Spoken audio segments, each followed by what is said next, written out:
कहानी शुरू होती है एक डरावने स्कूल के स्टाफ रूम से।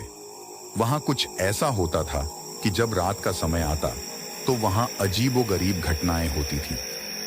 एक दिन नई शिक्षिका आयुषी नाम की लड़की ने स्कूल में नौकरी शुरू की।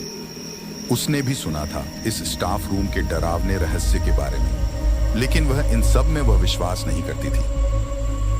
एक दिन जब स्कूल के सभी शिक्षक छुट्टी पर गए थे, आयुषी मैम को स्टाफ रूम में काम करने का आदेश मिला था। वह काम कर रही थी कि अचानक उसने एक अनजानी आवाज सुनाई थी। धीरे धीरे अब वह आवाज बढ़ती जा रही थी।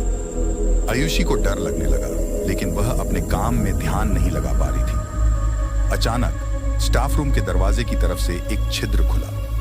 आयुषी ने देखा कि कोई अजीब और डरावना आदमी उसको खड़ा होकर देख रहा है। आयुषी बेहोशी के कगार पर थी, लेकिन उसने देखा कि वह आदमी अब उसके कदम आयुषी की ओर बढ़ रहे हैं। इतना वो उसके पास आता, इतने में आयुषी बेहोश हो गई थी। फिर वहां से गूंजती आवाज सुनाई दी, यहां से भाग जाओ वरना मारी जाओगी। आयुषी को अपने कानों में घुसपिट की आवाज सुनी, यहां से भाग जाओ वरना मारी जाओगी। जब वह उत्तेजित होकर वापस उठी तो उसने देखा कि स्टाफ रूम में कोई नहीं था।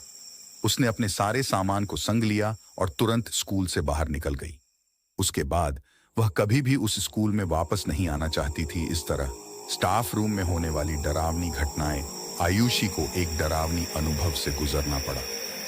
आयुषी को उस रात की घटना का सामना करने के बाद नींद नहीं आई। उसके सपनों में वह बार बार उस डरावने आदमी का चेहरा देखती थी।